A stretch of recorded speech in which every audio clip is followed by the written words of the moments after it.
আসসালামু আলাইকুম। আমি Shirin Akhtar, chairperson women and disabilities development foundation, WDDF প্রতিবন্ধী নারীদের একটি সংগঠন এবং প্রতিবন্ধী নারীদের পক্ষ থেকে আমি আজকের প্রান্তিক জনগোষ্ঠীর সামাজিকীকরণের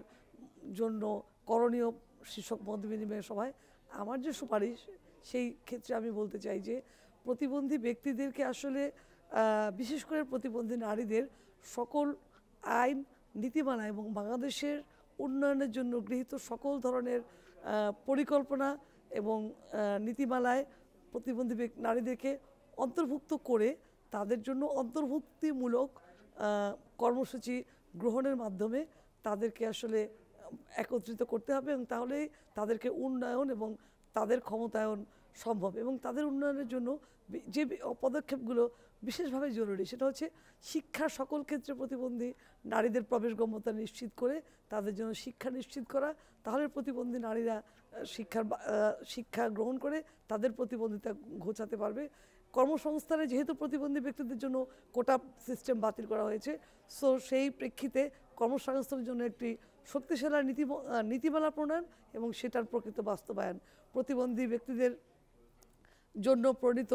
প্রতিবন্ধী ব্যক্তিদের অধিকার সুরক্ষা আইন 2013 প্রকৃত বাস্তবায়ন এবং প্রয়োজনীয় সংশোধনের মাধ্যমে সেই আইনটিকে সক্রিয় করা এবং সেই আইনটির কমিটিগুলোকে সক্রিয় করা এবং সকল ক্ষেত্রে প্রতিবন্ধী ব্যক্তিদের প্রবেশগম্যতা বিশেষ করে আইন ও নীতিমালায় এবং প্রতিবন্ধী ব্যক্তিদের জন্য প্রবেশগম্য যানবাহনের ব্যবস্থা করা, যাতে তাদের মোবিলিটিটা নিশ্চিত হয় এবং তার মাধ্যমে যাতে তারা চলাফেরা করে তাদের জীবনমানের উন্নয়ন ঘটাতে পারে। এবং বিচারের ক্ষেত্রে প্রতিবন্ধী নারীদের প্রবেশগম্যতা, তারা যেন আইনি ক্ষেত্রে তাদের যে নিরাপত্তার বিষয় এবং তারা যে বিভিন্নভাবে প্রতিবন্ধিতা এবং নারী হওয়ার জন্য বিভিন্নভাবে হেনস্থার শিকার হয়, ধর্ষণের শিকার হয়, সেটি যেন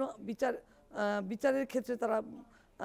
সাক্ষ্য দিয়ে এবং বিচারের ক্ষেত্রে তারা প্রবেশগম্যতা নিশ্চিত করে সেখান থেকে বেরিয়ে আসতে পারে, সেই বিষয়গুলো নিশ্চিত করতে পারলে প্রতিবন্ধী ব্যক্তিদের আসলে অন্তর্ভুক্তি এবং ক্ষমতায়ন সম্ভব হবে বলে আমি বিশ্বাস করি। ধন্যবাদ।